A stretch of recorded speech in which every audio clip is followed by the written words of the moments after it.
Lowry doesn't like old people. I have the proof. Listen to this part of my podcast. I called it my podcast. Wow. Power move right there.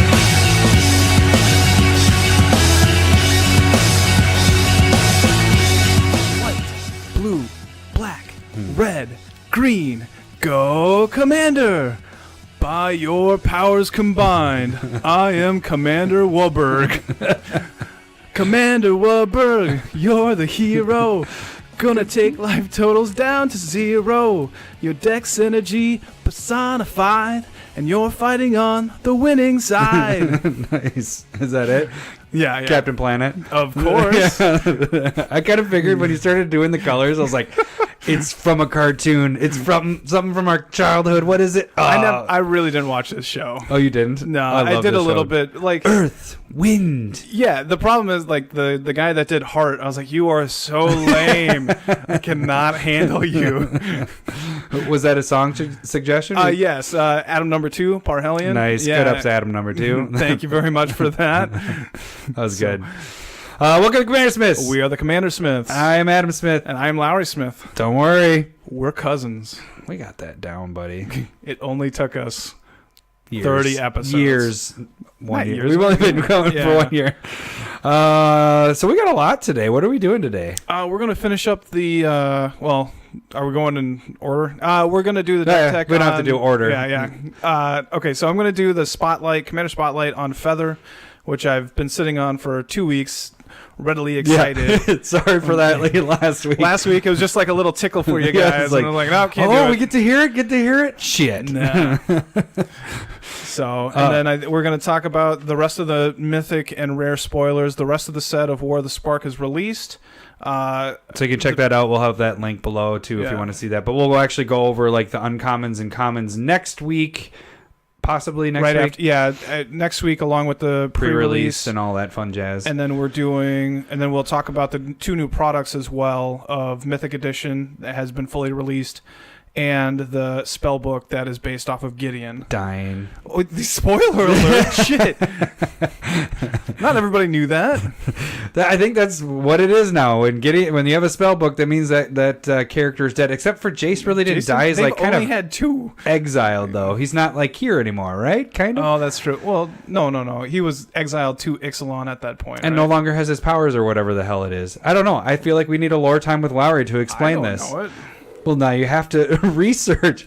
Sorry, Game of Thrones is just stuck in my head. Game of Thrones, yeah. But I'm very thirsty, so... Oh, we could do that too, yeah. So I brought New Belgian Transatlantique Creek. So this is a sour. It has a cork in it, so it's super fancy. Pointing away from us. Woo. I just heard a stat last week that more people die from corks in a year than shark attacks. There's a fun fact for you. It's very interesting that people would actually die from getting... Because it just hits them in the eye. Yeah, like, it can't hit you anywhere else. In the temple? Really? I don't know. It's just in a year, there was some weird stat that came... It's actually one of the morning shows I listened to, and they were like, yeah, fun fact, people die more from corks from champagne bottles than shark attacks in a year. All right. Cheers. Cool. I hope you like it. You know I will. That's good. Actually, it's really good. You motherfucker. I love this. Yeah, it's really tasty. I love the sours. That's really good. So they kind of paired up with a Belgian brewery that I can't pronounce. So that's good. But good it's stuff. Really tasty. Let's kind of lead into that with stuff with actually let's promote ourselves. Yeah, promote ourselves. We're actually getting. We kind of wanted to start a new thing because they're actually what's been happening on, was it Twitter that people have been sending suggestions? So we've now gotten 2 like, hey, you guys should try this beer on Twitter, and so that's really cool. And normally, like, I don't trade beers or anything, but if you have a suggestion, maybe I can be like, oh. And so a way, like the latest one, which is like unicorn fart, like, that'd be super cool. That's what we do want to try that one. We just have to figure out how to get it. I know 2 people out in Maryland that are near the brewery that I'll ask to see if they can look out for it. Yeah. And so like I know some people. But it'd be interesting Like to 4? get some suggestions of beers and stuff that we could try. Yeah, and there's somebody suggested a milk stout like a week or two ago. So I think it'd be kind of fun to at least keep an eye out for like people that are interested. In the tricky part will be is actually us. trying to get our hands on it. If it's that ends up being if it's more of a local thing. So, but that's certainly send suggestions for that because that's just kind of starting, and that would be interesting to try. Maybe get me to not just go, that's pretty good. That's all you're going to do. Larry's bitter. Except for the sours. I'm sour right now. First they're sweet, then they're sour. Or wait, no, it's the other way around. Fuck. It's a Sour Patch Kid commercial, you know? I don't know. Okay, we're just going to move on. Anyways. We also do other stuff on Twitter. Yeah, like, Twitter, we got the Proxies of the Week. We're still doing April stuff for April. Yep. The Game of Thrones proxies that you made and talked about last week. Yeah. I'm doing Not Sharing with Adam still. Yeah. I'm more consistent on getting beers that I definitely don't want to share with him. I just ignore those tweets completely because I know that they're not coming to me. So I want to like put a thumbs down when I see it. But, yeah. Who's bitter?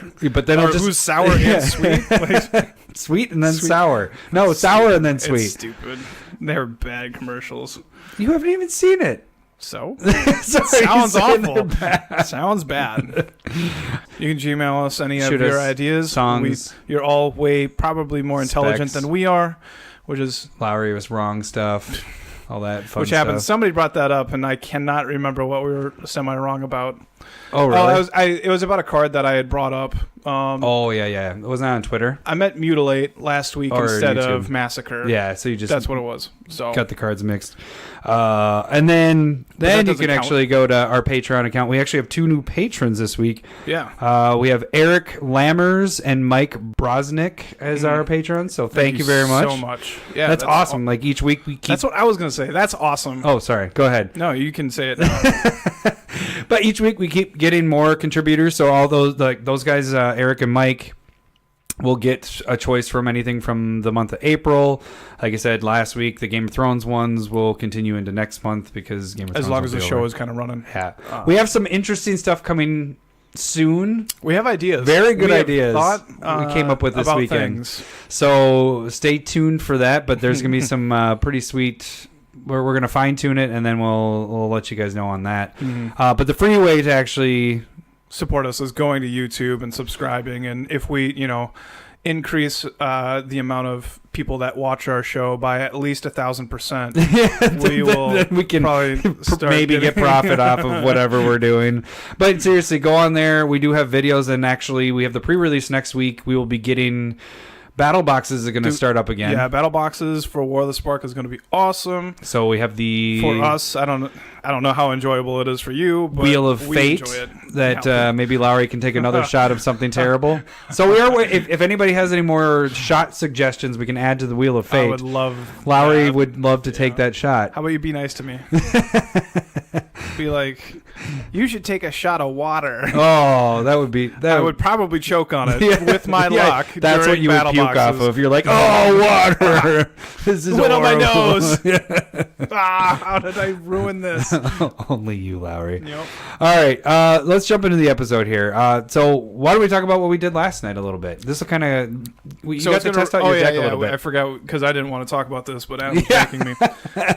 So we got some 2 games in with... we played with our family. Yeah, it was really fun.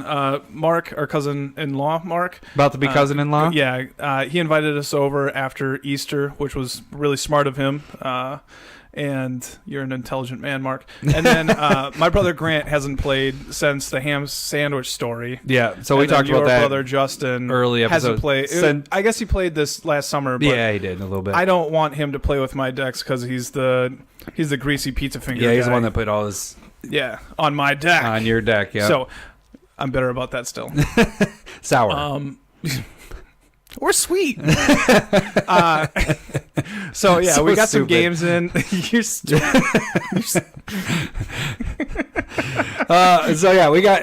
But Grant hasn't, like you said, Grant hasn't played for a long time. Justin, so this is my brother Grant. And Justin doesn't play that often. And then when he does play, if he has ADD, it gets So a little tough. we had a 5-person game going, which isn't ideal. Yeah. And again, if you have two kind of, if we want to call them noobs, that's fine.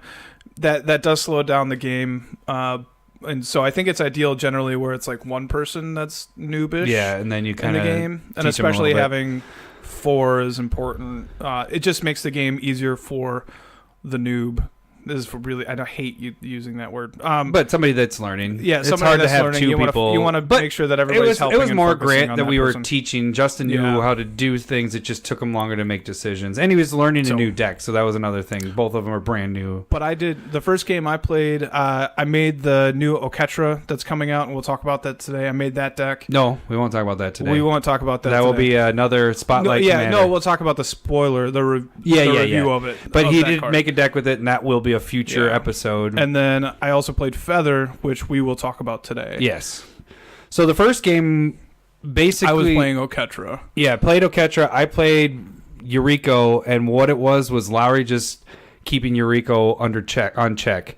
Like, you pretty much wiped me 3 times because Yuriko was going, and you were the only one that was board wiping. You got me with what? Settle the Wreckage. Settle the Wreckage, and you were removing my shit. Oh, no, you first did the Dark Steel thing to...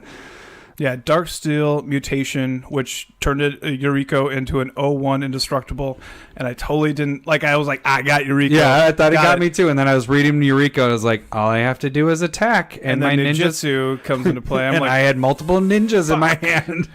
So I was able to get rid of that pretty quick, and then it slowed me down each time. And this is where I'll bring up, like, Justin and Grant were playing 2 of Adam's decks, and you can kind of tell little themes. Like, at one point, there was a Butcher of Malakir out for Grant, and Justin had the enchantment version of that. Grave Pact.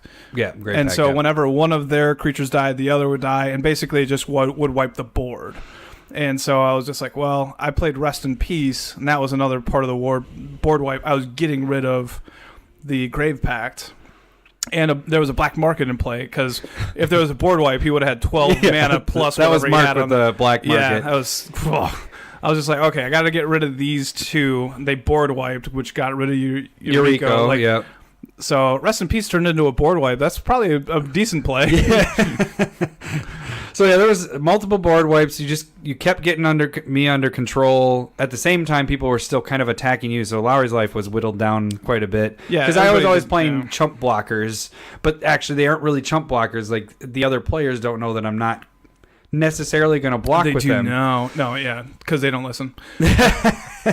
But they're evasive. I need them to go through attack and all that stuff. So a lot of times would be either tapped out or... Yeah, I didn't have a whole ton of presence because I had a ton of land and I had a ton of removal. Yeah. And so that and then like at that point I was like, man, I'm not getting any creatures.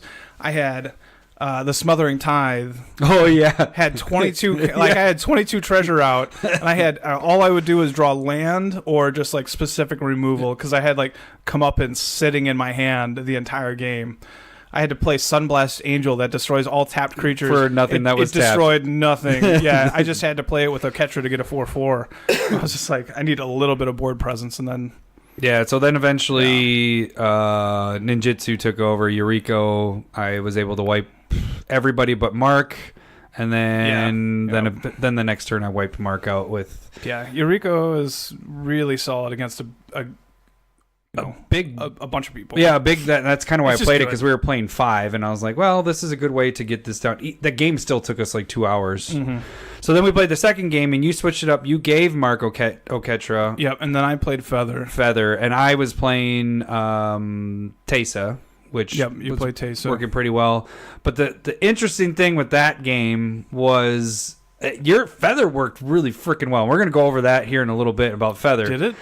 Well, no, like when you comboed into it, like you were doing a lot of shit. The problem that happened was, what happened is Grant I had. got Superior Protection twice by Grant and then you. I was just like, God.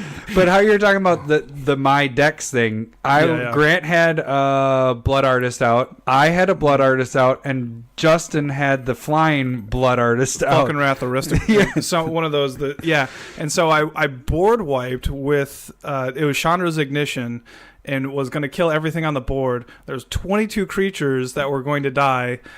So I was like, fuck you, Larry, you're going to die before you can even attack, because his wasn't going to die. And I'm like, 22 damage, 20 damage to you. And it put him to like... I was at like 9. And then Justin was supposed to kill Lowry. I was like, I'm going to put you to 6, and the rest went to you. Yeah, and I was just like, son of a bitch. It was a smart move. No, it's not. It was a very good play. Because then what happens in the end is Lowry self-destructs us all and kills us all, and Justin wins. Just like Justin didn't even win, like we attacking. We quit at that point. Yeah, because we actually screwed it up a little bit. Yeah. But it was a cool idea. What you did was you targeted you had the dragon out. So yeah, and we can kind of talk about this a little bit more. But like it's Moonwing Dragon. Whenever you target it with a single spell, you get to copy it for each creature that you control. Yeah. So I targeted that with Chandra's Ignition. And then that copied it for all the creatures, and I was like, I don't even know how this works. Yeah, because the part that we were getting confused with was each one would trigger, so you have to go through the stack of it. Yeah. And the first one would do all the damage to everything, and it might wipe out a few. It'd probably already kill, and I think you had Butcher Malakir out, so I would have already had to sacrifice creatures. Like, it wouldn't have been as effective as... We were thinking. But it was late. But it was late. It was like 1 o'clock. We were like, Justin wins. Like, I think Mark was kind of disappointed about that. He's like, I think it was still game. Yeah. But I was at 1, and I was because you brought me down there with the Blood Artist triggers. So that was. If it would have worked, if it was right how we thought it was, I mean, you did 23 points of damage if your stuff didn't die. Yeah, so I think the thing is turn them indestructible, and I'll be much more happy. But I thought it was very interesting how it was, like, your deck was scaring me the whole time, because I had a Massacre Worm in my hand just waiting, but I wanted you to get more stuff out. I actually could have done it earlier, but I was like, well... Lowry can cast one thing and it gets +1/+1, and so that's why I didn't do it. Stuff. Yeah, so that's why I was like, I gotta wait on that till he gets tapped out or enough creatures out where they, you just had to have one creature die and then you were dead. Yeah. But I wasn't focused on you at that point, because then Justin turned into my arch enemy because he had like 60 life and was a douche. Yeah, so the end of that game was a mess, and we just kind of ended. Moved on. But it's fun because it was a good way to see Feather. So that's the Commander Spotlight that we're going to talk about today. A Spotlight deck. So I'll start out with like my first initial reactions to Feather, and it's kind of like a Voltron Commander deck that you are playing a bunch of spells that you're able to get back. And so if Feather dies in the meantime, that trigger still stands, and you're able to get your cards back. Well, let me read Feather for you. Oh, yeah. Yeah, I should actually. You don't have the card. You cheater! You were playing without owning the card. What a bastard! Yeah. So it's red, white for a 3/4 flying legendary creature. It's Feather, the one that's making everything go crazy. It has so many cards that have shot up because of it. But whenever you have a spell, instant or sorcery that targets one of your creatures. That's the key part, too. Yeah, that's the huge card. Any one of your creatures can be targeted. It doesn't need to be Feather. That card is basically brought back to your hand at the end of turn. Yeah, so it's exiled instead of going to your graveyard as it resolves. Yeah. At the end of your turn. Sorry, that was a burp. It goes back into your hand at the next end step. So if you did some end of turn tricks to draw some cards, they talk about this in the command zone when they kind of told the world about this card. If you do it at the end step, you don't get it until the next player's end step. So you have to do it before the end step to get that card to be able to play it the next turn as well, if you're so doing that. Yeah. And so they're able to respond, and they do a really good job of breaking down the card. So what are some key cards that you want to talk about with this deck then? We can run through. One thing is like you kind of want to, it's like I said, you want to play cheap spells that draw you cards or scry a bunch, and you can almost run through these. Just say the card, and I'll just do it. Sheltering Light. It gives a target creature you control indestructible, and scry 1. Which is very helpful because you're just setting your It's top and protection then it keeps and yourself scrying. alive. Boros Charm. So this one's in there. I don't know if a lot of people are onto this one, but it gives target creature you control double strike, but it also has the ability to give all of your permanents indestructible. So you can save your gang along with just giving it continually double strike. But I don't think you could do that. You couldn't. Your permanents you control gain indestructible until end of turn, so you're not targeting. The targeting, but the double strike. Double strike is, yeah. So you're targeting But with the you're double saying strike, that and then if you need to, in give it emergency, everything yeah, indestructible. exactly. So it has that double usage. Yeah. Because I did, when I was looking for cards, I did come across that, and I was like, okay, the only one that really works is the double strike. Another card that's very similar. Oh no, yeah, it is similar. The Psychotic Fury, and that gives a multicolored creature you control double strike, and you draw a card. Drawing cards is really kind of important in this. The problem with this, though, and why I cut it and then put it in because I want to draw cards, is I only have 2 multicolored creatures in the deck. And I did mess it up. I double striked a Monastery Mentor during that game. You cheater! Teferi's protection, but I did mess that up. And you attacked me and did the 10 damage. No, that was Grant. You did the 10 damage. Did I do it twice? Yeah, I might have done that. Yeah. And so, I was thinking about it last night, and I was like, nah, I did that wrong. And that's definitely something that you need to watch. Yeah, the multicolor. I'm going to skip a couple of them. I'm just going to pick out ones that are kind of interesting with this. So, Blessed Alliance. That you're going to target 2 creatures to untap, and then you can escalate that into gaining 4 life or having a player sacrifice an attacking creature. So you can use this on your turn. So you just pay 4, untap 2 of your creatures, have them sacrifice an attacking creature, or gain 4 life, and you continue to do that. Balduvian Rage, which is an X spell, gives you creature +X+O, and then you draw a card at the beginning of the next upkeep. One card that I really like that we had talked about, where there's a lot of supply of this, and there's no foils, but Impact Resonance. Yeah, so that's a rare from Commander set, and it's confusing. I'll let you read it. But so it deals X damage divided as you choose among any number of target creatures, where X is the greatest amount of damage dealt by a source to a permanent or a player this turn. So whatever the most damage that was dealt to something that turn, you can tap 2. This is an instant, and then you can divide that damage among their creatures, and then just deal one of your creatures 1, and it comes back to you. Yeah. The nice thing that you can do with this, I believe, is you can attack with Feather, and then you can, and if it gets through and hits the person, then there's a couple cards that deal damage to that player, like the creature deals damage to that player in a direct damage type feel. That is still damage that creature's dealing. And so that would double, and then you can Impact Resonance. And so if you dealt 3, you really dealt 6. You're able to divide 5, deal 1 to Feather or whatever creature you have. I think the last one we'll kind of talk about, but the key thing of what you were saying too is, Crimson Wisps, which is a 1 red target creature becomes red and gains haste until end of turn. But the key is drawing a card for 1. So a lot of that is scrying and drawing a card, a mix of those. If the card has multiple things, protecting it and drawing seems like number one. It's huge because it allows you, the drawing part I was finding the most important, because you want to hit your land drop so you can do more within a single turn, and then you have a little bit left over where you can play Crimson Wisp on another player's turn. Doesn't really affect, but you're drawing a card, then you get it back, and then the next turn you get to do it. But it also allows you to leave up protection that gives indestructible or protection from a creature. Yeah. So that's also important to make sure that you're able to do what you want and deal a bunch of damage, but still have mana up to protect. Yeah.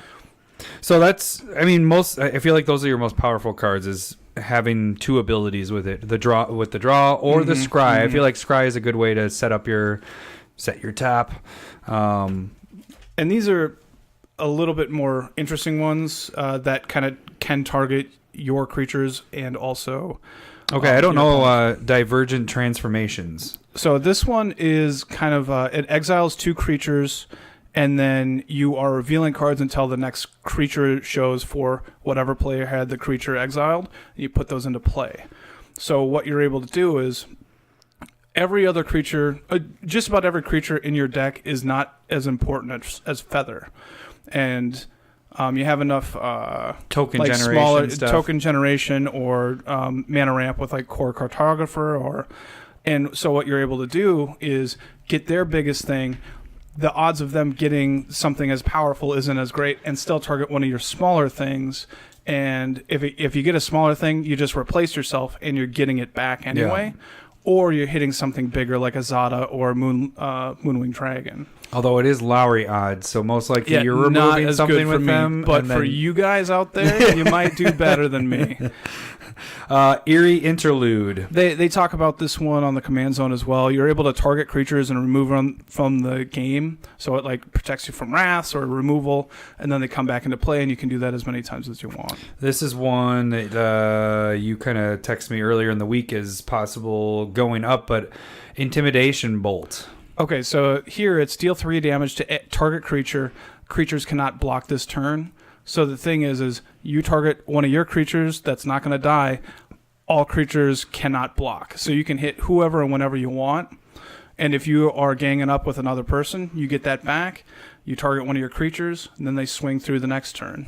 So what would you use Valor Made Real with? Just making it so you can... So the interesting thing that I'm kind of playing around with on this one is I have 3 indestructible creatures. Okay. In there with, and we'll get to them, but you cast that on that, they can just block all day, and then you can continue to do that every turn. Mm-hmm. So you don't get to draw with it, so that's why I just put it in kind of today. But I think that'd be an interesting bout with it. Seize the Day. This is one that we kind of both spec'd on. We spec'd on it. The foil is jumped, tripled. Yeah. But its target creature has another attack step. It's crazy with Feather. It's really good. You just untap it, another attack step, another one that we spec'd on, Heat Shimmer. Copy which is target creature, which is yours, gives it a token, sacrifice it at the end of the turn. You can do that. Sorcery speed, so every turn you get to do that. Chandra's Ignition, which we talked about earlier. So you're targeting one of your creatures, and that creature deals damage to each creature in play and each opponent. So is this kind of your that's board a wrath wipe? package there. Okay. Yeah. Fell the Mighty. Fell the Mighty is target creature you control. Each creature with higher power than that is destroyed, so that'll come back to your hand. One card that you actually really like with this is Comet Storm. Yeah, I spec'd on this as well. So like you're able to divide a bunch of things, and you can just kill off a lot of not necessary things and just multi-kick it and kill a bunch of people or still get, direct damage into the opponent. And then Aurelia's Fury, which we talked about. Not something as much as I'm not as thrilled about because it doesn't do as big of impact. Yeah. I'm feeling, but it's tapping creatures down X damage, and then you just deal one of those damage to one of your creatures to get it back. Mm-hmm. And if you're dealing damage to an opponent, they can't play non-creature spells that turn. So you can kind of lock out a player as well. You can use it as that so you ability. can go like red, white, 1 damage to the opponent, 1 damage to your creature, comes back. They can't cast Planeswalkers, artifacts, all that stuff. Yeah, I like that card. All right, so that's the killing shit package. One thing that you'll be noticing is a lot of doubling. There's 4 doubling effects that have become kind of popular within the realm, and I totally agree. That is the way to go. Zada Hedron Grinder. Whenever you target that He likes Zada, to dance. whenever you target grind. Zada, every creature that you control gets a copy of that instant or sorcery that you targeted it with. So if you target Crimson Wisps on Zada, it copies for, let's say you have 4 other creatures in play, you get to draw 5 cards. That's pretty badass. And you could do that every turn if Feather's in play. Like, you could draw a ton of cards with Zada in play. And then Mirror Winged Dragon. That's he has a one wig on. Yeah, it does kind of look like a little wig. Wonderful. This is the one we talked about earlier. How the game same effect as Zada, pretty much. But if an opponent targets that, like if they go to Path to Exile that would Path to Exile all of their of their creatures as well. Oh, that's right. Nice. Then Pyromancer's Goggles. Of course, it makes sense. Pays a red, doubles the spell if it's used in it. Primal Amulet. And same effect once it flips. Flips, yep. But also your instant and sorcery spells cost 1 less. So which is nice. Yeah. It allows you to do like a Psychotic Fury a couple times or easier. Yeah. All right. Next package are going to be the token creators. Yeah, so these are 4 of them. Didn't you have? Oh no, you played it once. But Monastery Mentor, you got that out right away when we played. Yeah, it's really quite nice. So it has prowess, creates monk tokens that have prowess whenever you cast an instant or sorcery. It just gives you an army to have a little bit more presence. You don't even have to attack with them if you don't want to. They're making monk tokens with prowess as well, so that's pretty ridiculous. So if you're playing 3 spells per turn, you're making 3 creatures, and then you could potentially attack with 4 4s, and it can really help out and be quick. And then kind of just a weaker one of that, but Young Pyromancer, so every time you cast an instant or sorcery, you get a 1/1. Yep. Launch the Fleet. That is a white target creature you control.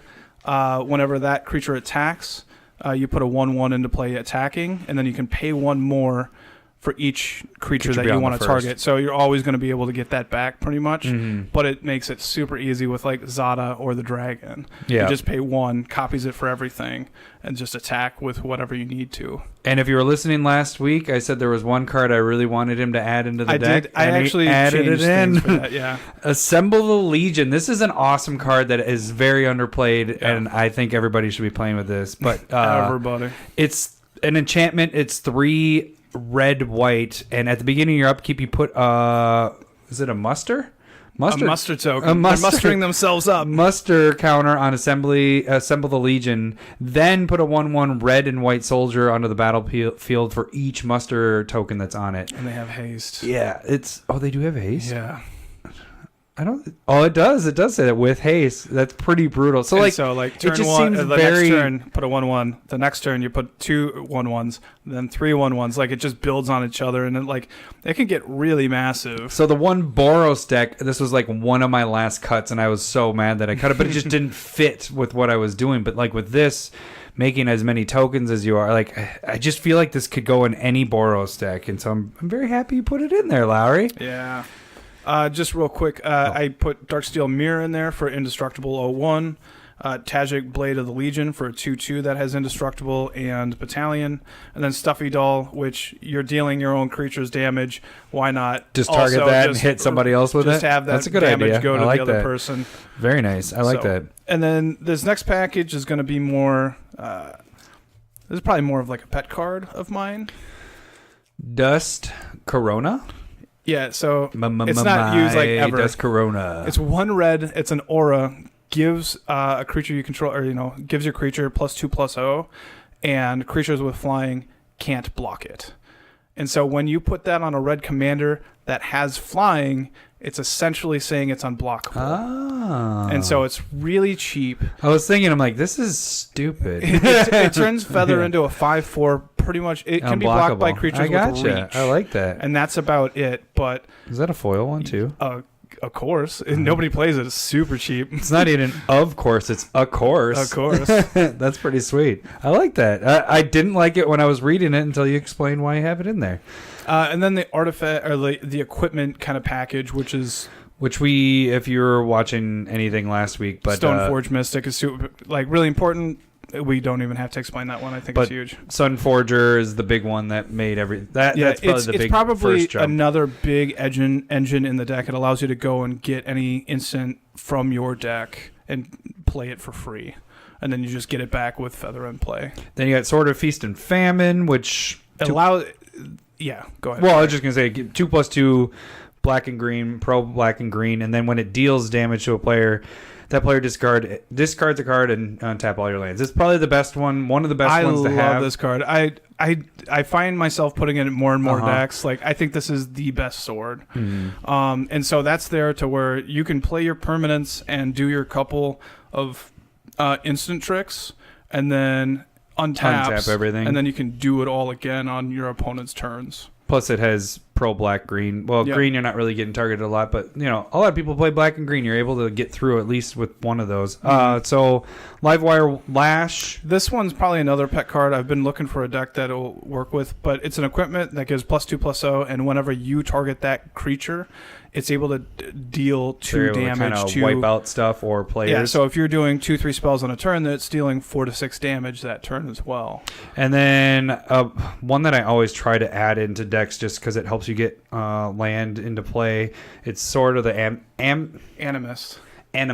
But it's cost 2 equipped creature gets 1/1, equipped for 2. Whenever the equipped creature attacks, you may search for a basic land and put that into the battlefield tap. And I think that's super necessary in a red-white deck, or a white land. Deck, so it's going to be in Oketra.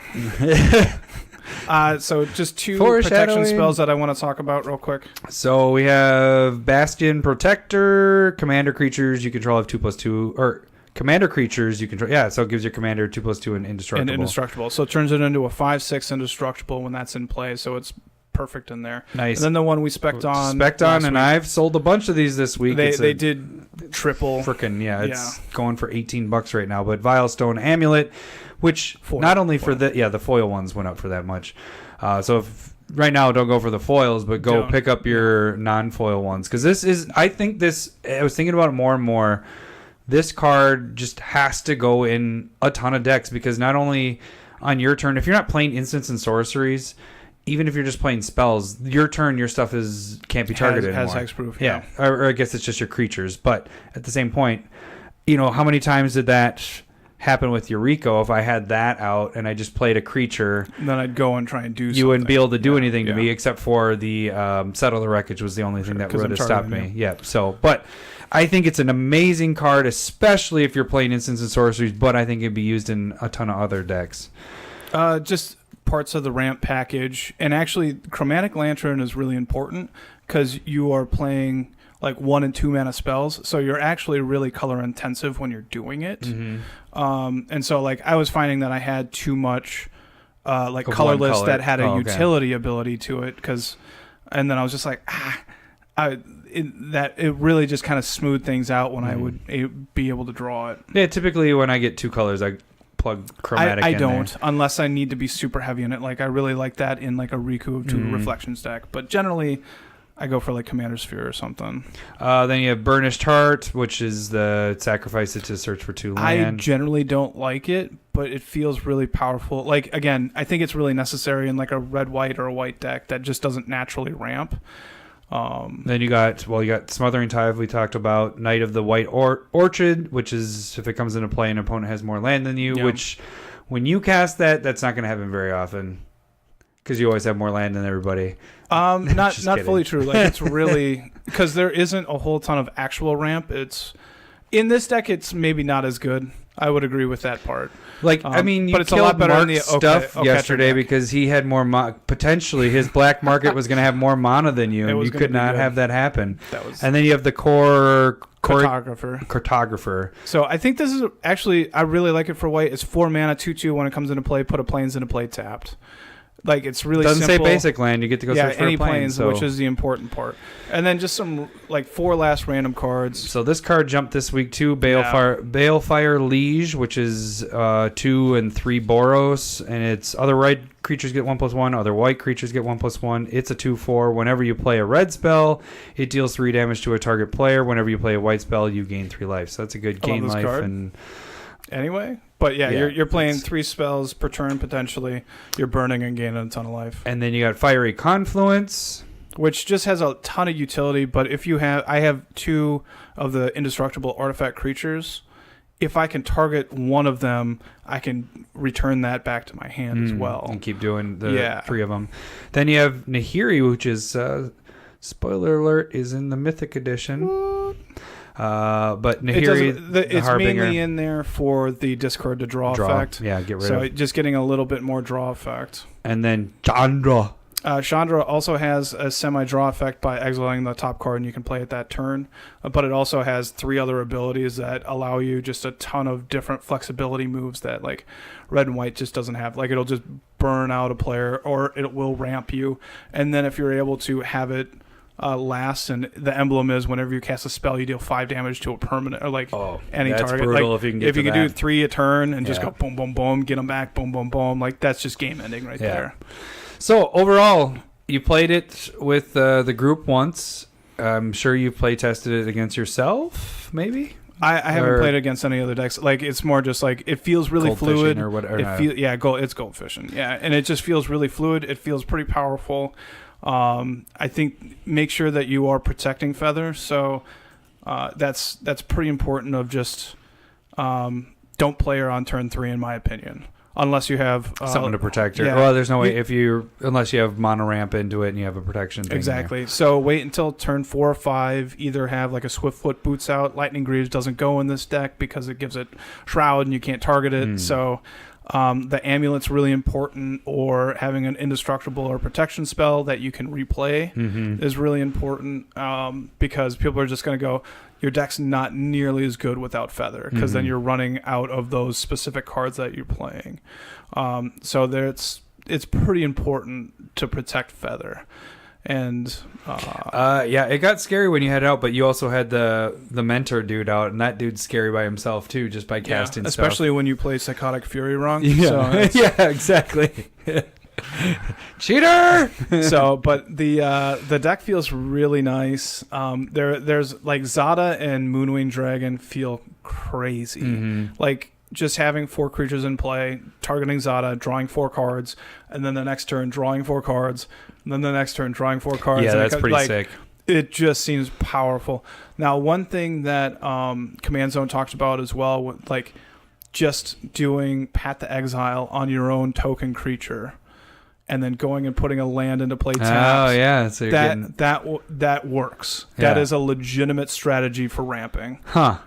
And just so keep getting land. You just keep on getting a land every turn. Did you put Path in there? Oh, it's in there. It just didn't go over. It's just a normal thing. Yeah, okay. So I'm glad I remembered to talk about it. Nice. Yeah, I like so that. I would definitely, if you want to talk about different angles, they don't go nearly as in deep. They're not building the deck for you like we kind of did there. I'm going to adjust this on Tapped Out. I probably changed 10 cards in there since last week. But you have the deck from last week, and you'll have the updated here pretty quick. Yeah, I'll have it updated. So, but the deck seems really fun. So finally, a Boros deck that's worth playing. Yeah. Like you need to make sure that you're just drawing and hitting your land ramps. What type of game do you think you're going against? Like, do you think this works well against 4 players? Do you think this is better on less than 4 players? Or Sure, which would be the same case. I would look at this like a Voltron Commander. And that's the Boros deck that I have, but it's the partner one, and that's how I made it. Was a Voltron, just making him get through to kill to win the game. And so that is how I would look at it. The more players, the more like,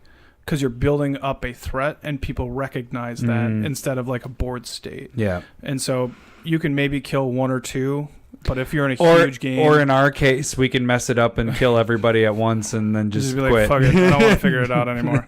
Wait, does that work? Nope, it doesn't work. No. Well, I already packed my cards up, so we're going. But it is really fun because you are drawing a ton of cards and you're swinging in the air for generally, more than 3, at least 5 in my opinion for the most part. So, and you're having a army back, because that was a big thing that I changed. Was I went much more token themed. I switched in those Assemble the Legion and actually put in Launch the Fleet, and I think that's really helped out with like just making sure you're not getting the crack back.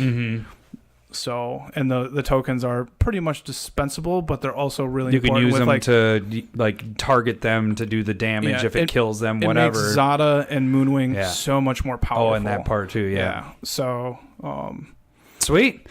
I'm excited to not play against this deck. You're done. Next week we'll probably be going over my the red one, so that'll be we're gonna probably have the Boar God. The next 4 weeks will be a spotlight each week, so stay tuned for promises. Promises, or we'll talk about that. We're gonna talk about it, and then by mid-episode say no, next week we'll do it. So, all right, let's get into spoilers. So we got the rest of the spoilers this week. Everything's been leaked. We know what the story is going on, which was awesome. Bolus wins. The way they do. No, it didn't. You son of a bitch. I love spoilers. The way that they did it, though. Like, oh yeah, it was a story as they spoiled things, and it just made it more enjoyable because I was like, okay, what's happening here? Oh, looks like blah blah blah is gonna die. Oh shit, this happens and this happens, but in the end, it seems like he's not dead. He's in prison. He's just he in did some prison. bad things. It's and just death a way. Is not so Magic humane, just made it so, or Wizards just made it so that they could bring him back. It's a sequel. They want a sequel 5 years down the road. Nicol Bolas has technically already died, and that's when he became a Planeswalker. So if you kill him, what's stopping him from coming back again? As a yada yada? Like a yada yada. Yeah, well, It's a word used in Yada Seinfeld. yada. Seinfeld On says it. I can Seinfeld? say it. I didn't watch Seinfeld very much. I didn't either. Yes. But we do know that I think Gideon is Gideon dies. deceased. Is he the only one? No, there's a couple of them that died. There was I don't remember anybody else. Oh, the red-green dude. Why can't I remember him? Domri. Domri probably died. dies. Yeah, I think that was there's a card on it, and everybody's like, "What the hell? This is what it's." We'll probably go over it. No, we won't because I think it's an uncommon card. So we'll go over that's it next. rare. Is it rare? That's okay. rare. So yeah, interesting way. I wish The that flavor every text is on point on all these cards. wish that every spoiler season did this, like told a story, and they did it that way, where they spoiled it in order of that. It's just too bad where there is a story attached to a lot of this, and they just don't give a fuck about it. Yeah. And they're like, there's kind of a story loosely. Stuff is going on. But this time they're just like, well, let's make this an actual story, and they did a really good job. And apparently there's going to be a 2-parter book. So there's going to be really? part I didn't even one- know about that. Part This one is news this to spring, me. and then I think another volume in the fall-ish. Lord Maybe? time with Larry. Well, I plan on, I'll definitely try and find it. And if I can still read, I'll try. I'm losing abilities left and right. You can't believe how dumb I am now. All right, let's start with our first. We're gonna start with the mythic cards that were revealed this week that we didn't talk about last week, but they revealed the finales, I guess you could say. Finales. So the first one we'll talk about is Finale of Glory, which is the white one. It's 2 white and X. Sorcery, create X 2/2 white soldier creature tokens with vigilance. Now, with all the finales, if you pay 10 or more, you get another super awesome ability. With this one, if you pay 10 or more, also create X/4/4 white angel creature tokens with flying and vigilance. This is pretty brutal. I mean, it's probably the weakest. It's probably the weakest out of them. Really? You don't think so? With board wipes and everything, but the thing is like you have to have the board wipes. What is it? The one with the Pegasus one is very Pegasus powerful. Storm is pretty damn powerful. It costs less, but this will straight up win you the game. Yeah. If nobody answers. If nobody does anything. But I've lost to that damn Pegasus Storm against Joe, I think, twice. Yeah, because he cheats. Yeah, he does. I just happen to have this in my hand. Your brother cheats. But yeah, this is, if you're in all of these, you're going to wait to cast the 10. You're going to wait 12 mana. I think. I mean, in an emergency, I would yes. look at it as a modular spell. Like, if I have, because 12 isn't guaranteed in a game. I know you and number 2 were talking about how 12 is doable, and I don't think it's as consistent as you think. I'm trying to think. The games last night we played. Sure, those. I had definitely 12 and 1 because I settled the wreckage. Yeah, you did. But I still had. I had way more than that. I was able to pay your 2. And the games were going long there. Yeah, too. that one I definitely had. The second game was really short.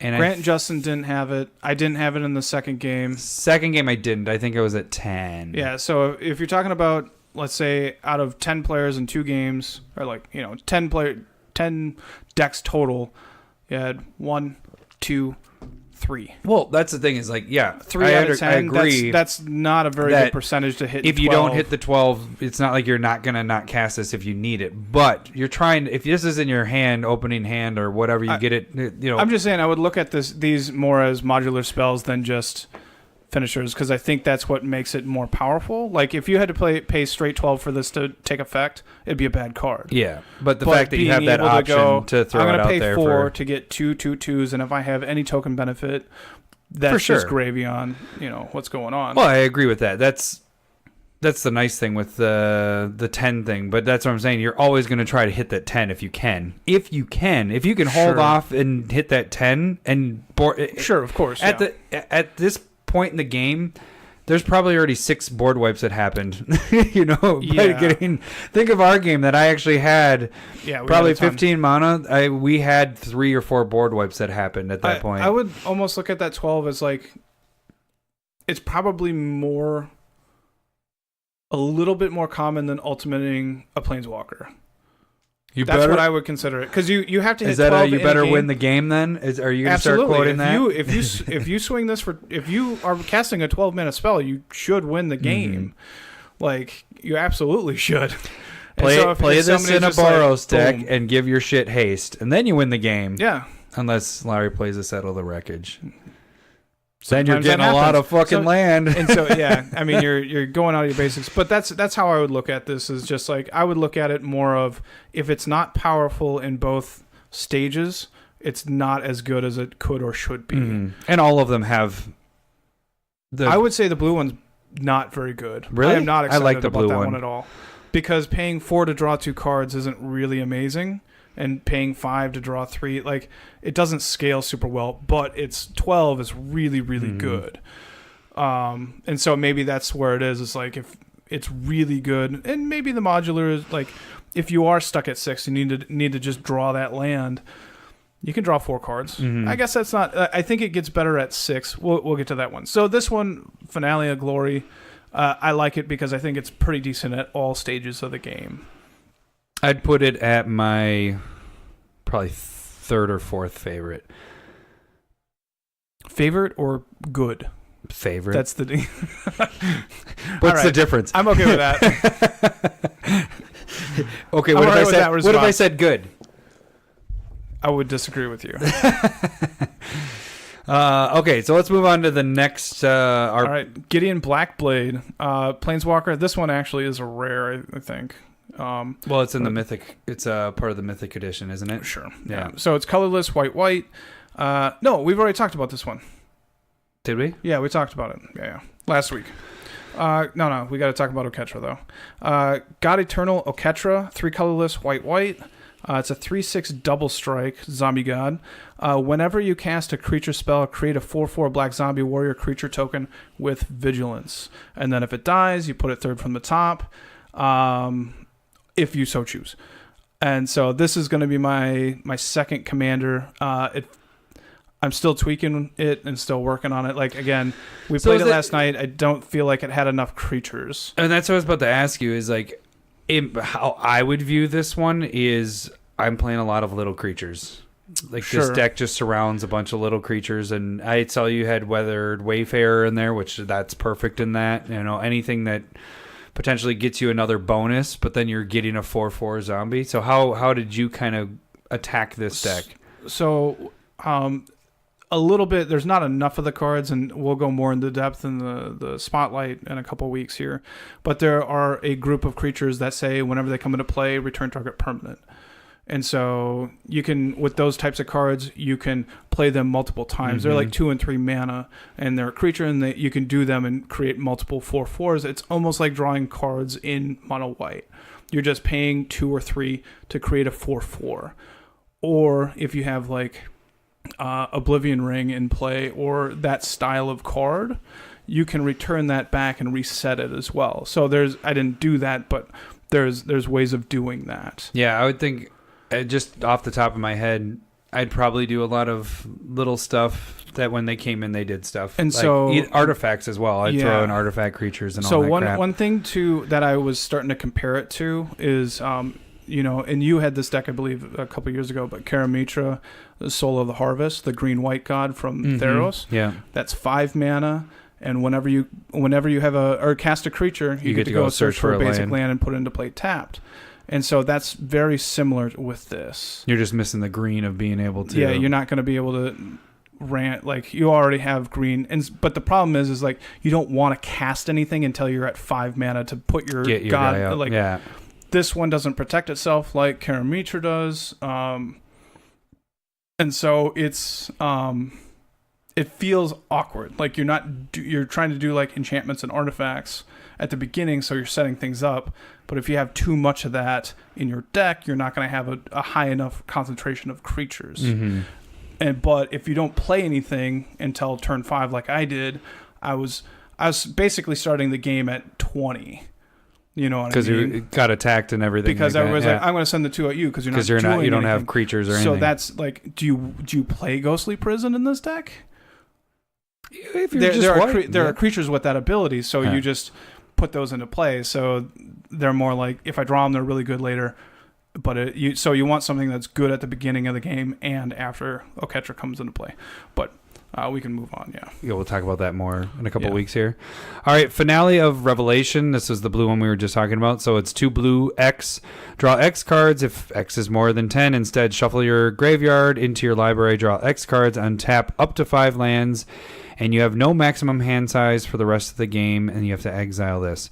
So we talked about before the cast. Are we going to talk about it now?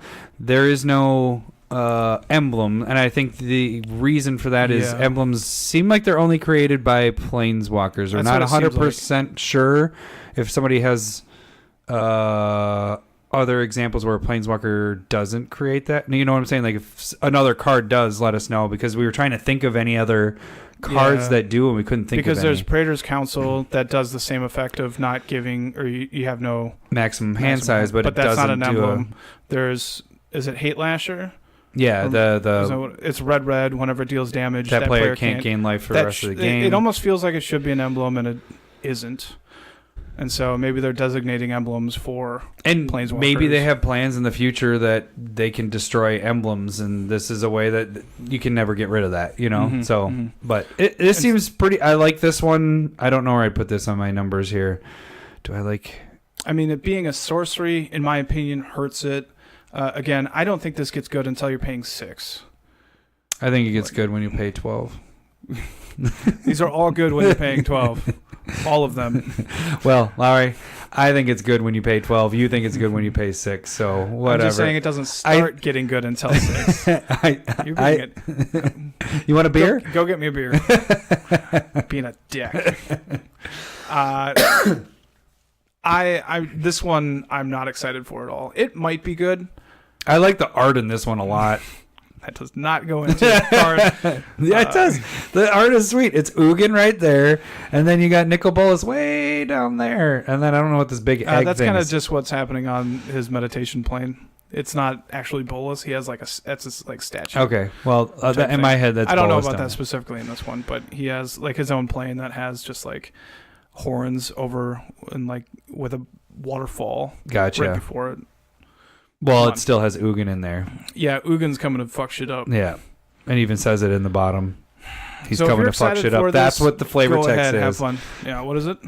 Ugin's gonna fuck shit up. That's what it says. They don't curse. Finale of Eternity, which is X, black, sorcery, mythic.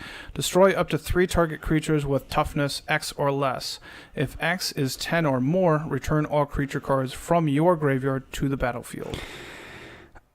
Okay, this one might be towards... I actually don't know where I put this. This one's towards the bottom for me more. I like the returning all the creature cards from your graveyard, but we have Rise of the Dark Realms that brings everybody's creatures to your side. And so that's less than this. Although you are destroying 3 creatures, but bringing everybody's creatures from all graveyards to your side, I feel like is much better than this. Thing is this cheaper. Deep dive. Destroy 3 of your creatures and then bring them back. Like if you want the can ETB, you destroy up to 3 target creatures with toughness X or less? Yeah, but I'm just saying, does it happen before or after? So we have the period there. Come into play so that's period. So that would happen first, and then boom. Yeah. So I feel like it should have said all graveyards at that point, but especially if you're paying 12. Yeah.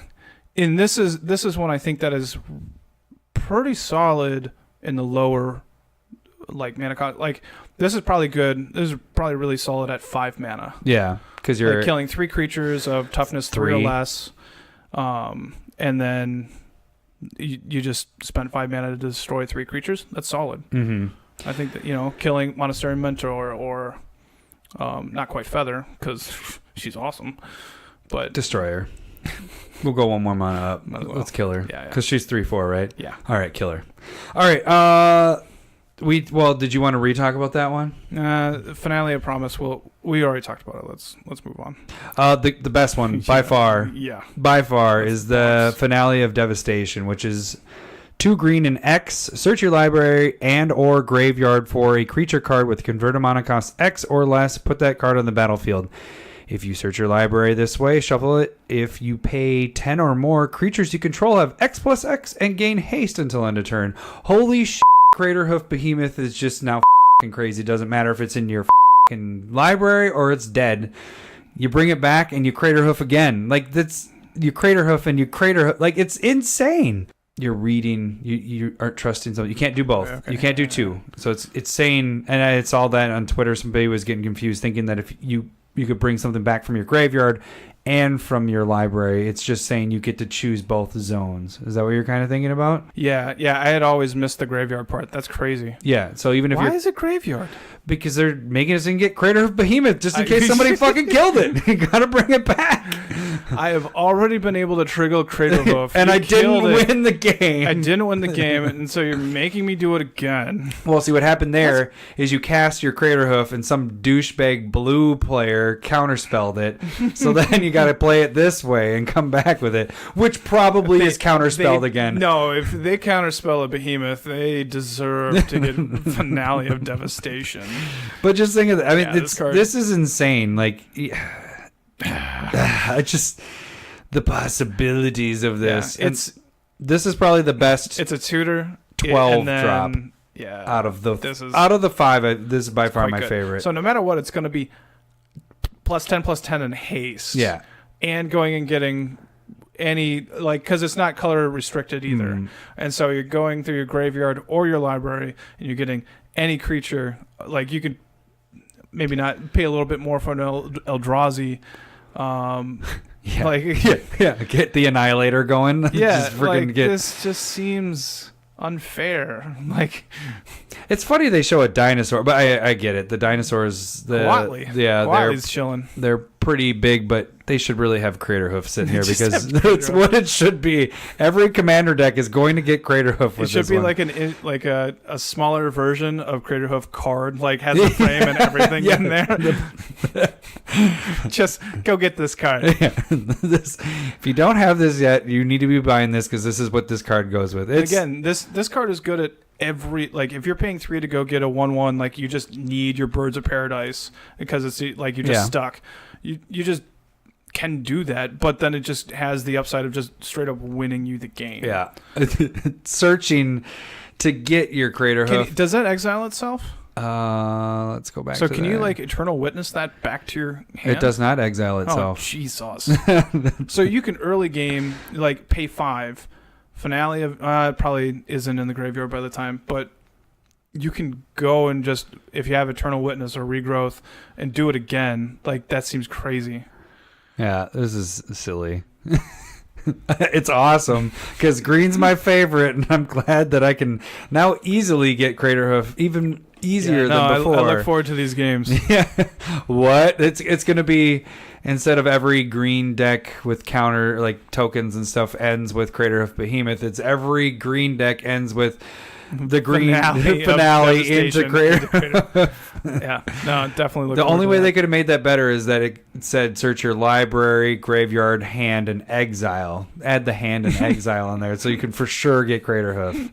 Yeah, and then change the name to Finale of Crater Hoof. You cast this. I'm like, how do I get Crater Hoof from your library into your hand? How do I do this? Yeah, exactly. I want that card. I want to give it to you so you can. Can I regrowth that into your hand? All right, let's move into our rares. What do we got? Maybe we did talk about that. Okay, so Narset, you're on that one. Narset's Reversal, which is blue instant. Copy target instant or sorcery spell, then return it to its owner's hand. You may choose new targets for the copy. And so, fuck you, counterspell. It's not really a counterspell. It's going back to your hand. It's more like a time warp where you're just skipping your turn if somebody does this to your Finale of Devastation, as number 2 mentioned in text. Yeah, let's just move on. And then he gets to go and search for his own Crater Hoof Behemoth. Yeah. Should we move on from that one? Yeah, we got to talk about that one. Boring. All right, Command the Dreadhorde. This is 4 and 2 black sorcery. Choose any number of target creature and or planeswalker cards in graveyards. It deals damage equal to the total converted mana cost of those cards. Put them onto the battlefield under your control. So it deals that damage to you. and you get those, right? Yeah, to you. I missed the you it part. is dealing damage, isn't it? Yeah. So I had thought that this is like reanimate is a 1 black sorcery, return target creature from any graveyard, put it into play under your control. You lose life equal to its converted mana cost. And so this is like a mass version of this. As you get to choose as many creatures. In any graveyards, like that's a huge thing. Creatures and or planeswalkers. Yeah, and planeswalkers getting back is really good. This card is really powerful, especially if you're in gain life or you could just basically lose the game if you're playing Lycia, my Lycia deck. Like, I'm just gonna pay all the life and be like, I got everything. Yeah, I'm dead. So this seems like it can be really powerful because you're just choosing. You can. And the thing is, it's really not you have to take them all. You get to choose. So exactly. That's the nice part about it. So, yeah, definitely see that being played in Commander quite a bit. All right, Larry, the next one, which has some weird art. I like it. It's just... Nah, this is Seb McKinnon art, and he is killing it. In yeah, these it's sets. some like he's doing crazy art. I don't pay attention to art, but like... as much, but he's fantastic at this point. Deliver unto evil, 2 colorless and a black sorcery. Choose up to 4 target cards in your graveyard. You may, if you control a Bolas Planeswalker, return those cards to your hand, which is awesome. Otherwise, an opponent chooses 2 of them, and leave then the you put choosing the cards in your graveyard and the rest into your hand. Then you have to exile this. Yeah. At 3 mana. Returning 4 things is pretty ridiculous if you have a Bolas. Especially if you're running like Bolas Tribal. Which is you could doable do that now. Because he has you'd have to have a Bolas Planeswalker. But this seems pretty good. I don't know how usable in Commander necessarily, unless you're actually going that route with Bolas and everything. But other formats I can see that being used in. It might be used in I think this is going to be pretty good in standard and maybe not modern. But standard a little bit. The next card is so fucking crazy. I can't believe it's this cheap. The Elder Spell, 2 black, sorcery, destroy any number of target planeswalkers. You get to choose them all. Choose a planeswalker you control, put 2 loyalty counters on it for each planeswalker destroyed this way. So you basically can get your ultimate. You play your planeswalker, you have 2 left open, go... kill that, and ultimate mine right away. Like, this is freaking silly. I mean, when you made it seem like there's going to be a ton. There normally isn't. Normally it's like 1 or 2 at the most. Let's say there's 2. Which last night, even playing decent. with a 5-person game, we only saw 1, and that was yours, the second game. With Chandra. Yeah. But it makes sense with how many planeswalkers are in this set. With standard, this is going to be used a lot. Yeah, this seems like if Planeswalker Tribal becomes a thing, like this becomes a really powerful spell. In my opinion, if you're playing in like an Atraxa Super Friends deck, like, and they're just going to be out there, I'm not sure if you run it or not. Like, it's just way too niche, whatever. Niche. I'm American. Let me talk this way. I would say niche. Niche.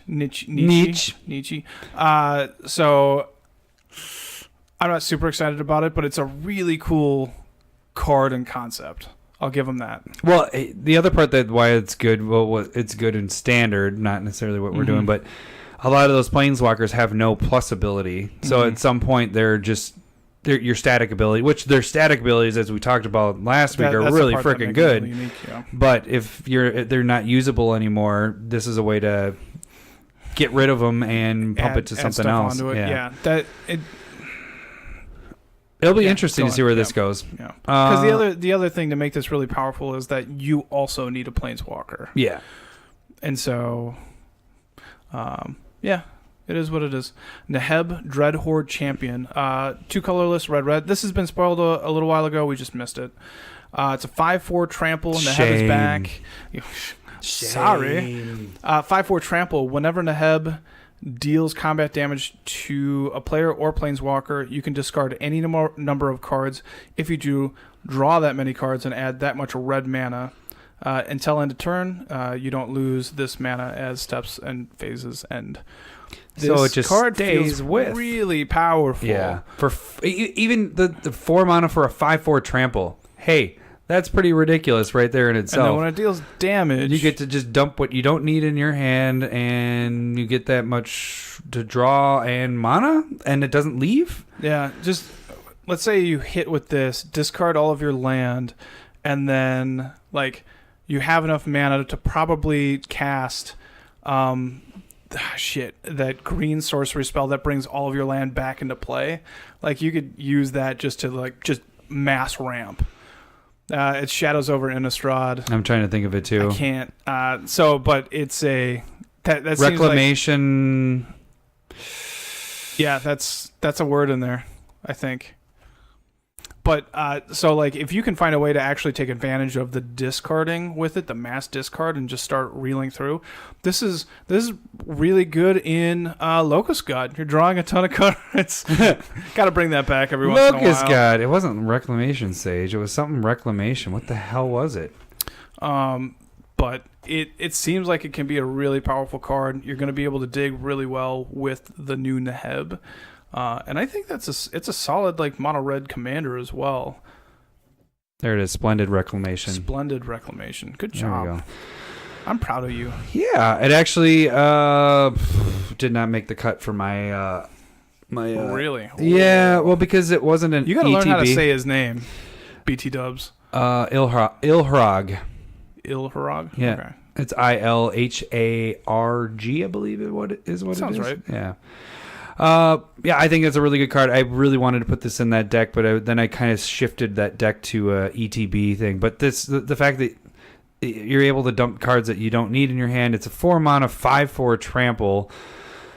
Most likely you're going to get through with some of that damage with the trample. That's nice that I added the trample, so you can't just get chump blocked. You basically just need to like all-out block and make sure it doesn't deal damage, or else some very good card selection is going to happen.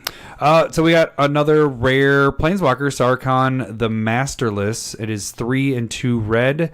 5 loyalty. It has a static ability of when a creature attacks you or a Planeswalker you control, each dragon you control deals 1 damage to that creature. Its +1 is until end of turn, each Planeswalker you control becomes a 4/4 red dragon creature and gains flying.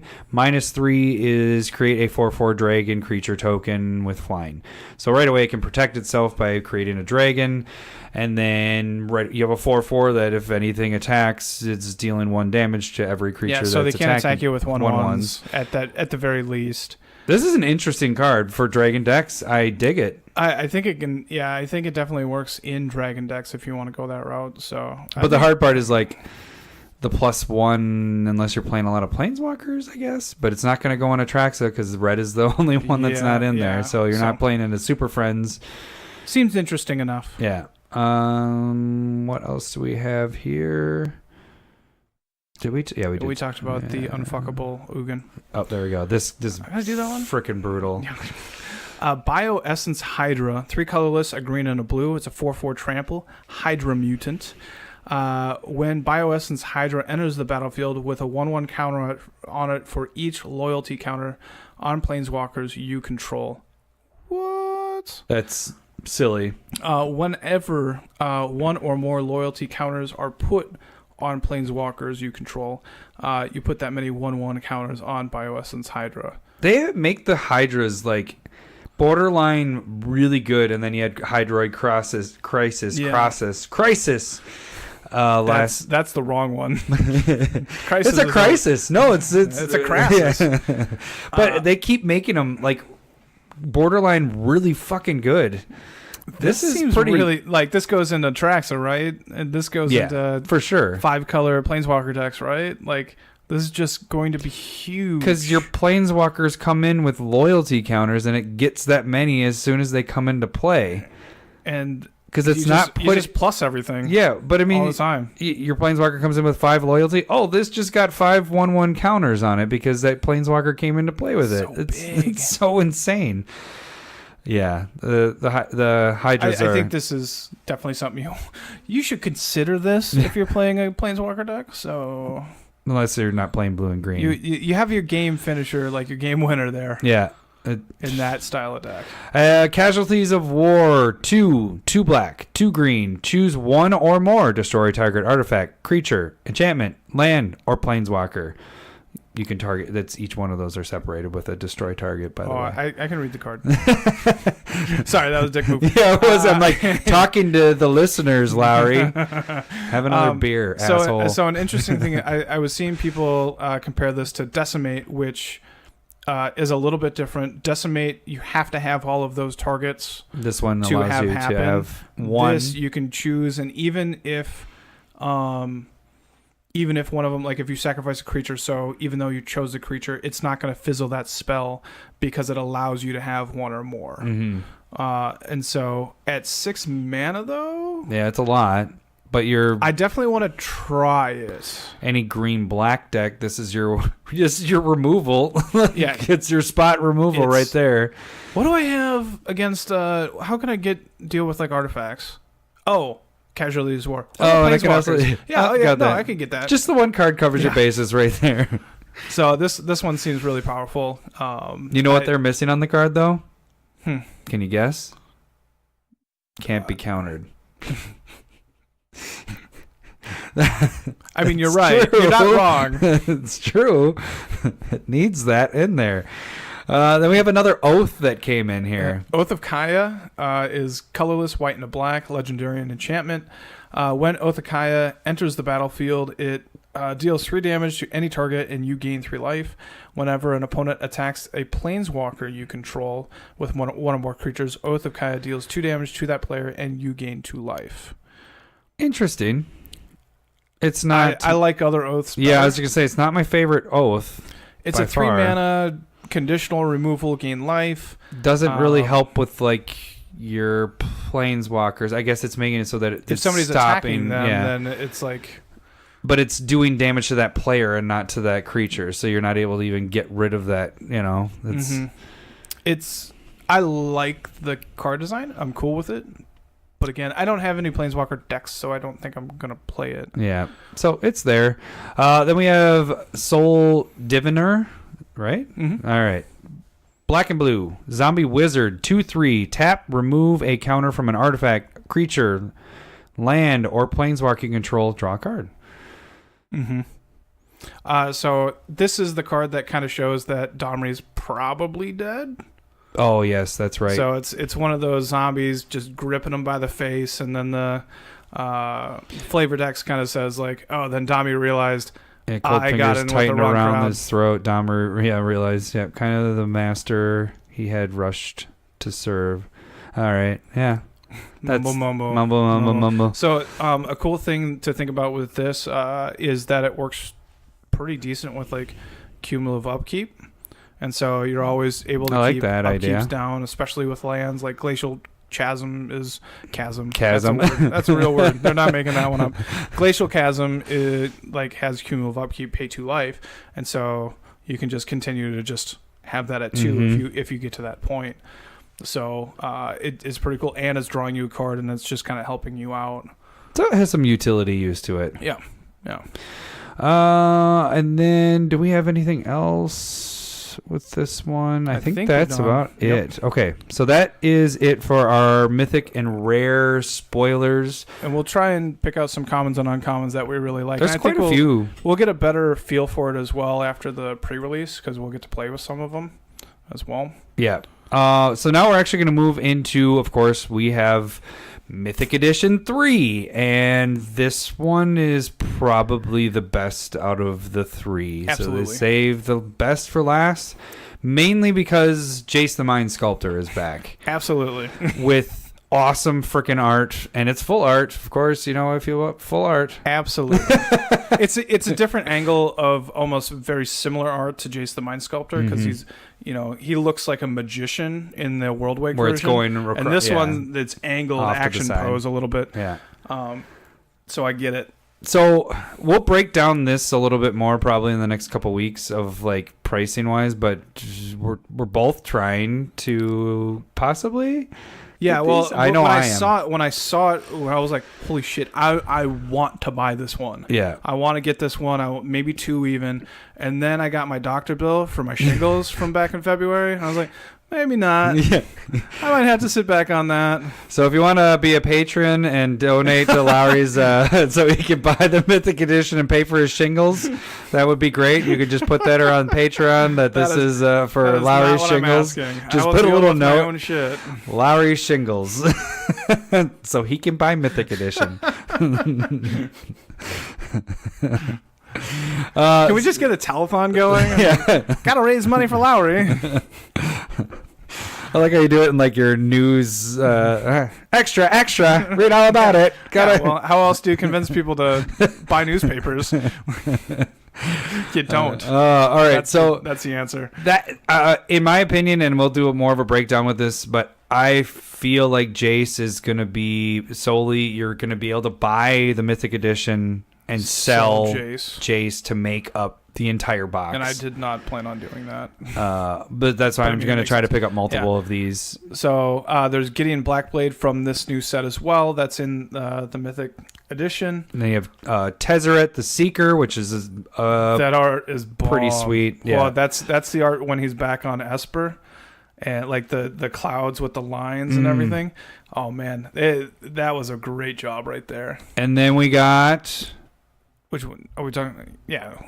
Ugin. I think this is gonna be one of the bigger ones. He had like the mouse over another one. I was like, we're not scrolling going left to right. And then we got. Go ahead, you get Nahiri, and I will get Ugin. So Ugin the Spirit Dragon, which is a fantastic card. I love this art on this too. Like I like it better than the original. And this potentially is one where if you want to keep your Jason Mind Sculptor, you might be able to just sell Ugin. Yeah, well, actually, if you're looking at the pre-Goldfish prices, which is but it's $280 for Jace, $250 for Ugin, so it's insane. Yeah. But then you got Garruk Apex Predator. So Garruk's back. We lose Planeswalkers, and then Garruk is back for some reason, but he can destroy another target Planeswalker, which is kind of the point. Story-wise, it makes me curious because he's not in any of the cards on this set, but he's in this Mythic Edition. So did part of the story, like afterwards, Garruk kills Planeswalkers, like story-wise. Did he just like smell all the Planeswalkers there and he's like, I'll get some good killing here? Like, is he actually going to start, like, are they going to show the killing here right now? Exactly. That's how he talks in my mind. But are we gonna see a storyline where he's going around like just knocking off Planeswalkers? I think that'd be a really sweet way of doing it. So he's the new bad guy, is what you're trying to say? Is that he's taking over Nicol Bolas's? I can see that. I don't know. No, Nicol Bolas was way too like grand. This is more of like he's gonna be like an assassin Planeswalker killer. Yeah, slowly like take him out. He could be like a minor bad guy, kind of like how they fucked up Obnixilis in all the stories. They're like, he's like, oh, he's really strong, but he doesn't do shit in the main story. He just like pops in, beats Was up. Garruk a bad guy? No, he was a good guy. Okay, but he's Veil cursed. Yeah, and so he's like basically dying or being taken over by the Veil, and so he's really pissed at Planeswalkers. All right. Yeah, so it'd be great if they started following that story for a little bit. Well, I'd like to have Garruk back. He's one of the first Planeswalkers that I remember being spoiled. Actually, it's the one I remember. The very first one. And you played with it too. Yep. I remember that back in the day. Yeah. Then one that's from your deck. I gotta say it. Nahiri the Harbinger. I like it. It's a solid choice. So. Art's pretty interesting. I like the swords going there. Nicol Bolas, I think that's going to be another big card in this. The new Dragon one. God from this set as well. So getting all the loyalty abilities. I'm glad that they put him in as one of those because absolutely he needed to be there. That would be really stupid if they didn't. Yeah.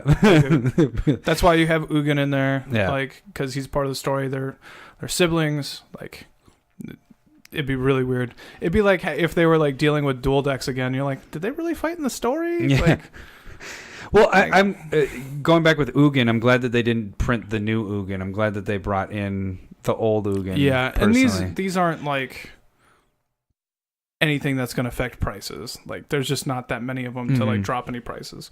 But just story wise, that's why you just kind of should be making these cards good. Like, Jaya was a mistake. I'll just bring that up. That just it still frustrates me. It's like, the one I sold out first.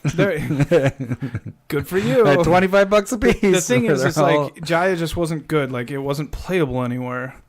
And here, at least, all these the last ones, Sarkon Unbroken.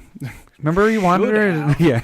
She's old. But they're at least all interesting or playable in a certain way. Like, were they expecting Jaya to be played in standard? And everybody's like, like a really heavy red instant sorcery. Old lady. That has nothing to do with the playability of the card. I figured it out. You just don't like old people, Larry. That's not true.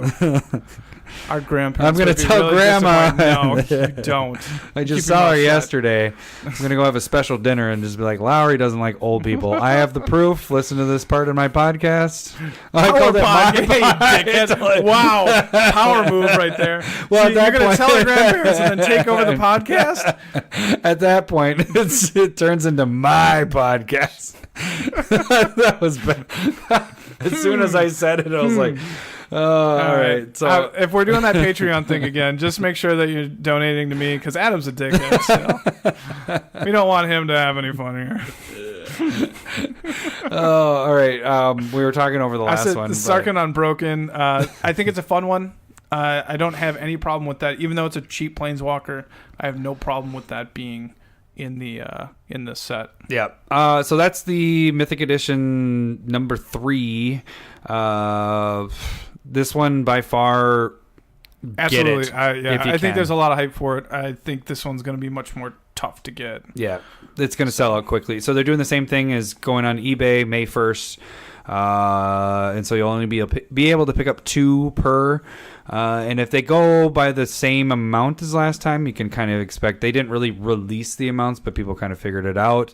At a rough guess, like 18,000, I think or whatever it was. So these are going to go quick. We'll break this down a little bit more later. But one other thing they released, I think, because of the death of Gideon. Yeah, so Gideon's Spellbook. So Jace had a Spellbook last year. This year it's going to be Gideon Jura because he died. He did. So they have and again, this product right here is, in my opinion, way better for us Commander players than the Jace Spellbook last year.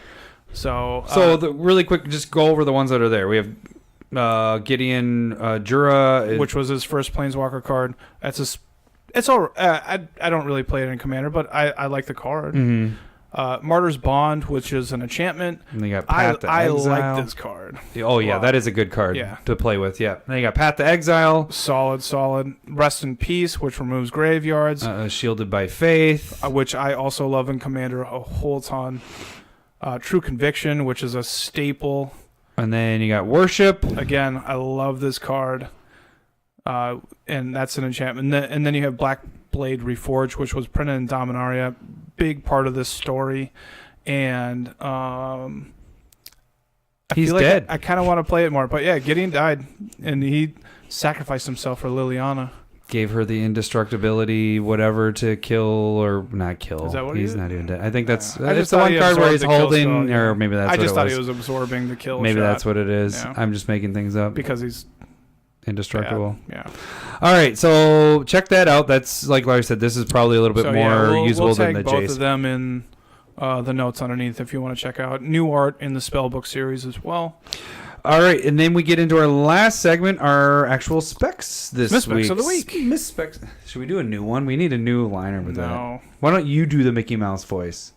Miss Specs of the week, guys. You said that I should do it. Why are you doing it? I didn't know if you were going to keep going. Why are we doing it in a tandem? Because it sounds really cool. We had it's like in stereo. I don't know about that. Okay, so first one I'm going to go with Mistveil Plains foil from Ultimate Masters.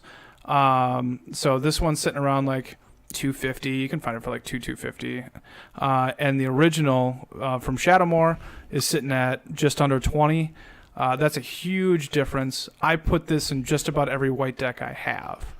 And like this is in my Feather deck because what it can do is if I have to use an instant or sorcery when Feather's not in play, then I can shuffle it back into play. I could go and find Sunforger or find it with Sunforger, and it can just create loops with like searching engines. And it also, if you don't play as many recursion like I do, this is perfect because you're actually, instead of it going to your graveyard, you never see it again. By putting it in your library, you have a chance to actually pick that card up never again. Get milled. Exactly. Oh, that's good point. That's not really practical. Yeah, one card at a time. So I'm seeing the difference a little bit there. Like, this is a card that's under $1 right now. If I see it in the bulk bins, I just pick it up. I just buy it. And we're starting to get 6 months out from Ultimate Masters, so you can start seeing cards potentially going up. You've already seen like modern staples. Mm-hmm. I'm actually more with Ultimate Master stuff. I'm waiting till Modern Horizons comes out before I even start. I haven't even tried to sell stuff yet of mine, because I have that just waiting. Sitting well. But yeah, I like this pick a lot. There's a huge difference between those two. Now, granted, I think it's Shadowmoor is very old, yeah, so it's not going to get up that. But Mistveiled Plains is a really good card in Commander. So. Mm-hmm. My first one is Glaring Spotlight. This is an artifact for 1. Creatures your opponent control with hexproof can be the target of spells and abilities you control as though they didn't have hexproof. The other part to it is you can tap 3, you can sacrifice it, creatures you control gain hexproof until end of turn, and also they are unblockable until end of turn. This turn. So the thing is I've actually put this in, so the Ilhrog deck, I put it in there. I'm starting to put this in more of when my creatures need to get through. So I think it is actually in my Eureka deck. It also adds protection to it, giving it hexproof. And it also allows you to target their stuff. Yeah. So anytime that I'm needing to target, I like having that removal. We use the Commander Spotlight, the Spotlight one. Arcane Spotlight is the land. Arcane Lighthouse. Yeah. So I like using that, but I like having multiples of that effects because a lot of people play the Lightning Greaves, although this wouldn't remove it from Lightning Greaves because it just says hexproof. Hexproof can be the target spells, so it's more of Swift Whip Boots, but more so people or it gets through like Veilstone Amulet or other cards. Yeah, there you go. Other cards. But there's only like $1.50 at the most. Actually, I think I was picking these up for $1. And I just feel like it's a very underused card in Commander. I have considered it a bunch. It generally does get cut from my decks, but I can see what you're saying where it is underused, especially in a deck. Like, I can see you putting this in like Niv Mizzet Perun because you're able to actually get through. Yep. That especially helps when you're targeting. So there's multiple reasons to use this in your deck. If I've used it in for decks that I'm targeting stuff and I need to actually hit their creatures, or I'm putting in a deck that I can get my stuff through and potentially protect my stuff at the same point. This would go well in your coin flip deck, trying to get through with that. Yeah. The other part to it I did have in my notes was that when I was searching through it, so a lot of these pop up when I'm building decks. This had a very low inventory, and so that's actually what triggered it at first. I was trying to look for the foils, and I was like, I think there was only like 30 copies left, 40 copies left. And so I was like, okay, this is kind of low inventory. It's not that new of a set. And this should be used more. It really wasn't in that many EDH. So that's what I do next is if it's low inventory, I go to EDH Rec and see how many decks it's used in. It's not in that many decks. So you have some time. So you don't have a driver, but you do have a lot of potential. Because if it does catch on, then especially if we make the podcast of underused cards and it makes that cut, that card's gonna go crazy. Yeah, we have that influence. This is not true. All right, your next pick, Lau. Going with Mind Stone from Iconic Masters foil. Iconic. 2 colorless. It taps for a colorless mana. Then you can pay 1, tap it, sacrifice it, draw a card. Now the reason why I'm kind of looking at this is because you have 2 other versions of foils of it. There's plenty of non-foils. They're all sitting around like 80 cents to $1. The Iconic Masters version is sitting around 2, and 10th edition foils at 18, and then there's a promo version at 9.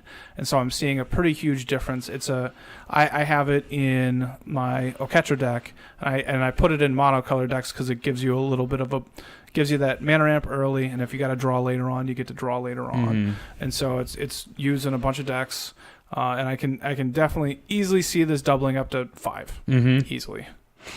I like it. I think it actually is going to my Ilhrog deck. Yeah. Ilhrog. It does really well in mono white and mono red. Because it gives you that draw in there. Gives you that draw and gives you ramp. Yeah. So, and you don't necessarily need the color filtering as necessary. We're far enough out from Iconic Masters too, where your inventory is going to be down a little bit there. I like it. My next one is Spawning Pit. So this actually came across this as well. All these are going to be cards that I came across making Ilhrog, but Spawning Pit, the non-foils, you can pick up between $1 or $2. The foils you could also pick up. I think I had that written down as around $5. Yeah, you can pick up the foils around $5. The non-foils is kind of more of my target. Everything had low inventory, especially for non-foils.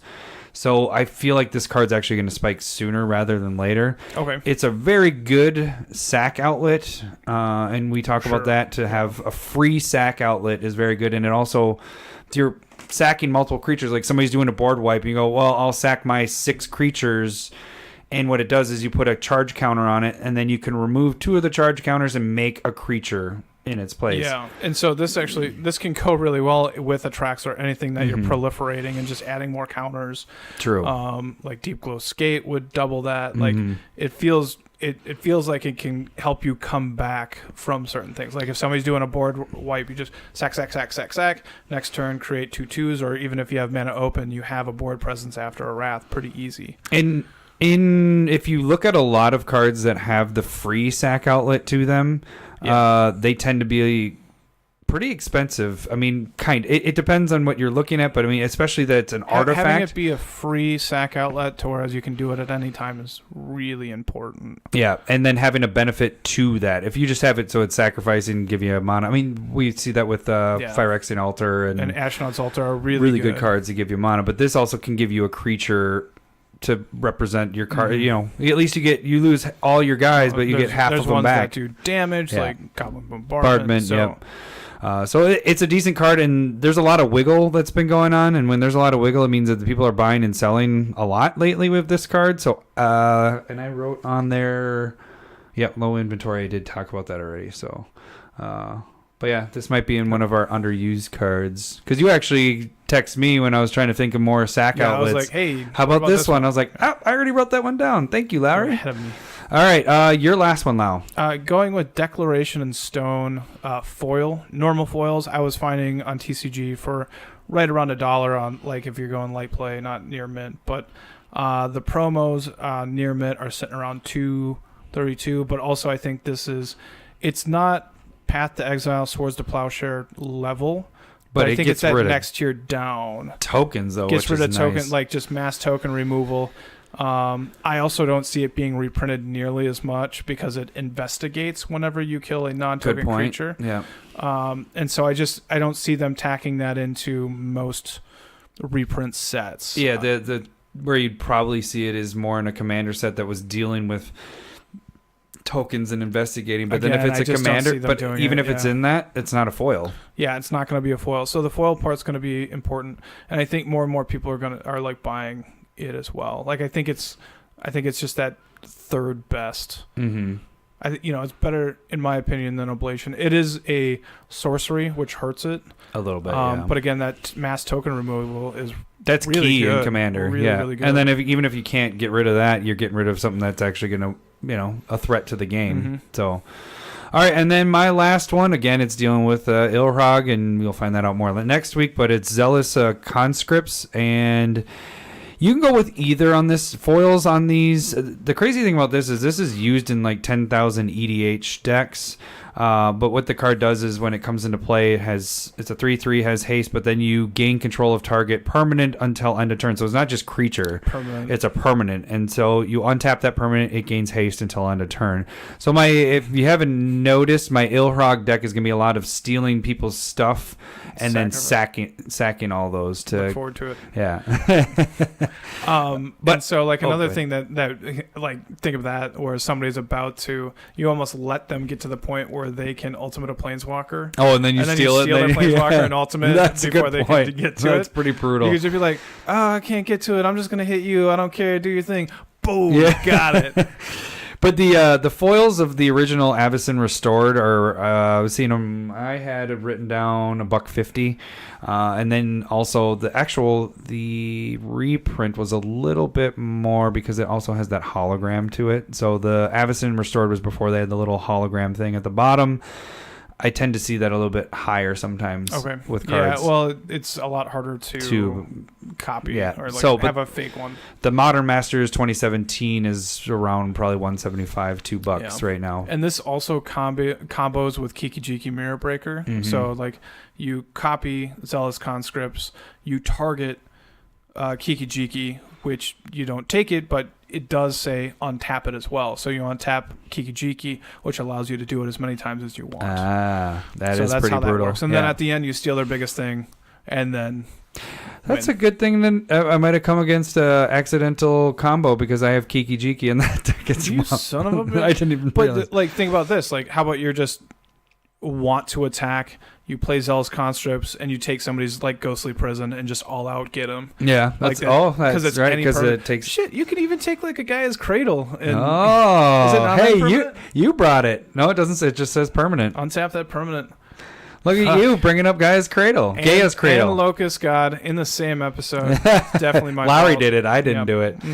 So yeah, that one, and I think I had written down, or I didn't have a top out of that one, but you have 2 foil printings, plus I think you mentioned there was a promo printing, possibly. Yeah, if I'm remembering right, they had, like those, when a set comes out, they have decks that have like foil promos at the top of it. I think this was one of them as well. Okay. The original Avacyn Restored. So there might be one more foil printing of this, but I mean, it's used in a ton of decks. It's technically the same one, so it's hard to differentiate. Yeah.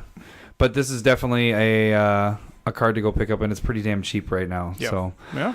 All right, that should do it for this week. Do we? You guys can follow us on Twitter. At CommanderSmiths. You can. We're doing that again. I like this. Check us out at YouTube. At CommanderSmiths. You can at CommanderSmiths. You can go to our email and you were like can go to our email and email us at Gmail. At CommanderSmiths. At Gmail. Yeah, well, you're saying email. You got to say. And then go to our Patreon. At CommanderSmiths. And give us money because then Lowry can afford his shingles payment. So he can buy his Mythic Edition. So mad. I'm going to give my insurance company a piece of my mind probably tomorrow. Then you just give them a note like, this is from my patrons, bitch. Give them a doctor's note to reduce my cost. And then they're like, well, that's going to cost you more money. I want to buy this Mythic Edition box. Yikes. Yeah, they'll understand. Be like, hey, I'll give you this card if you let me. Makes sense. Yikes. All right, that should do it for this week. We will see you guys next week. Thanks for listening. See ya. Bye.